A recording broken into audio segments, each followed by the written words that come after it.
টানা ৫ দিনের ছুটি শেষে আজ থেকে খুলছে অফিস আদালত সহ বিভিন্ন সরকারি বেসরকারি প্রতিষ্ঠান। পরিবার পরিজনের সাথে ঈদ উদযাপন শেষে রাজধানীতে ফিরছেন কর্মজীবীরা। এ বিষয়ে আরও জানাতে যোগ দিচ্ছেন আমাদের সহকর্মীরা। প্রথমে সদরঘাট লঞ্চ টার্মিনাল থেকে যুক্ত হচ্ছেন সহকর্মী আহমেদ সোহাগ।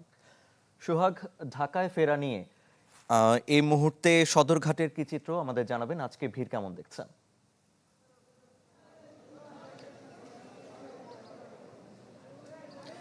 হ্যাঁ আরিফিন, সদরঘাটে লঞ্চ টার্মিনালে মানুষজন আছে এবং যারা ঢাকায় ফিরছেন, কিন্তু ওই রকমভাবে এখনও উপচে পড়া ভিড় এটা বলা যাবে না।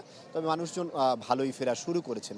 গতকালকে যা চিত্র দেখেছিলাম তার তুলনায় আজকে কিছুটা বেশি, তবে অনেক বেশি বলা যাবে না। আমরা সকাল থেকে এখানে আছি, আমরা দেখেছি বিশেষ করে দেশের দক্ষিণাঞ্চল থেকে যে সকল মানুষ ঢাকায় ফেরেন, বিশেষ করে আমি যে জেলাটার নাম বলতে চাচ্ছি এটা হচ্ছে ভোলা জেলা এবং ওইদিকে বরগুনা জেলার যে আছে, এই দুটো জেলার মানুষ সাধারণত এই লঞ্চের উপর নির্ভর করে ঢাকায় ফেরেন।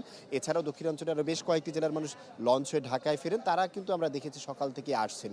বিশেষ করে যে সকল অফিস আদালত এবং কর্মজীবী মানুষের ছুটি খুব অল্প সময় ছিল, পাশাপাশি যাদের ছুটিটা ঈদের আগে একটু বেশি আগে হয়েছে তারা কিন্তু অনেকেই ফিরছেন। অর্থাৎ যাদের কেবল ঢাকায় কাজ আছে, অফিস আদালত খুলেছেন, তারাই কিন্তু আজ ঢাকায় ফিরছেন, এমনটা আমরা দেখেছি। তবে যতটুকু আশা করা যাচ্ছে যে এবছর এই লঞ্চ হয়ে সদরঘাট লঞ্চ টার্মিনাল হয়ে যে সমস্ত মানুষগুলো বাড়িতে গিয়েছিলেন তারা যেমন একটি চাপের মুখে পড়েছিলেন, অধিক পরিমাণ যাত্রী, ঠিক একই রকম চাপটা কিন্তু এবার ফেরার পথে পড়বে না। কারণ তারা ফেরার জন্য একটা দীর্ঘ সময় পাচ্ছেন। আর যেহেতু একটি অনাকাঙ্ক্ষিত ঘটনা যাওয়ার সময় হয়েছে, সেটা নিয়ে লঞ্চ কর্তৃপক্ষ এবং ঘাট কর্তৃপক্ষ যারা রয়েছেন তারা আসলে সবাই সতর্ক অবস্থানে আছেন। সেই প্রেক্ষিতে আসলে বলা যায় যে এবার একটু আসার পথে চাপটা কম হবে, তবে সেটা এখনই হলফ করে বলা যাচ্ছে না। যখন আসলে আগামী 2 দিন পর থেকে আসলে অতিরিক্ত চাপটা পড়বে বলে ধারণা করা হচ্ছে। আরেফিন। সোহাগ, আপনাকে ধন্যবাদ। সহকর্মী মাহবুবুর রহমান রয়েছেন কমলাপুর রেল স্টেশনে। মাহবুব, আমরা সদরঘাটের কথা শুনছিলাম, কমলাপুর রেল স্টেশনের কি পরিস্থিতি জানাবেন?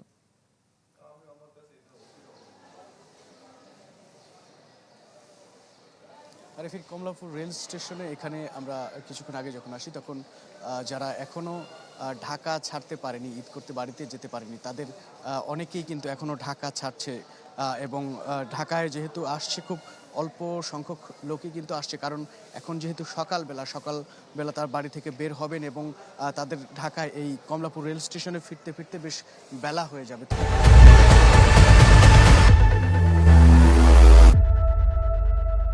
তবে এই সকাল থেকে আমরা যে চিত্রটি আসলে দেখছি সেটি হচ্ছে যারা ঈদে বাড়ি যেতে পারেননি, প্রিয়জনদের সাথে স্বজনদের সাথে সময় কাটাতে পারেননি, আনন্দ করতে পারেননি ঈদে, তারা কিন্তু এখন ঢাকা ছাড়ছে। আমরা কিন্তু দেখতে পাচ্ছি তারা কিন্তু তাদের হাতে ব্যাগগুলো নিয়ে, কাঁধে পিঠে ব্যাগগুলো নিয়ে এবং পরিবার পরিজন নিয়ে কিন্তু ঢাকা ছাড়ছে। এই চিত্র কিন্তু আমরা এখনও দেখতে পাচ্ছি। এবং আমরা কিছুক্ষণ আগে এখানে যখন আসি তখন ঢাকা ছাড়ছিল এমন একজন ব্যক্তির সাথে কথা বলছিলাম। তিনি আমাদের বলছিলেন যে তার বিশেষ কারণে, ব্যবসার কারণে যেতে পারেনি, তাই এখন তিনি যাচ্ছেন তার গ্রামের বাড়ির উদ্দেশ্যে পরিবার পরিজনদের সাথে ঈদ কাটানোর জন্য। এবং ঈদের ছুটি যেহেতু শেষ, আজ থেকে যেহেতু মানুষের আবার ঢাকায় কর্মব্যস্ত জীবন শুরু হবে, সেহেতু ধরে নেওয়া যাচ্ছে যে আজকে সকালে যারা রওনা দিয়েছেন তারা আসলে এই ঢাকা শহরে এসে পৌঁছবেন কিছুটা বেলা হলে অথবা দুপুর নাগাদ।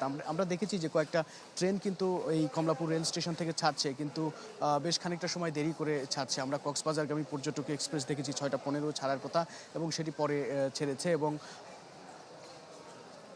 আজকে কমলাপুর রেল স্টেশনে ঢাকায় আসা মানুষ, গ্রামে ঈদ করে ঢাকায় ফেরা মানুষের চেয়ে ঢাকা ছেড়ে যাচ্ছে এমন মানুষের সংখ্যাই কিন্তু আমরা বেশি দেখতে পেয়েছি। আরিফিন। ধন্যবাদ মাহবুব। দর্শক, ঢাকায় ফেরার খবর জানছিলাম আমাদের সহকর্মীদের কাছ থেকে।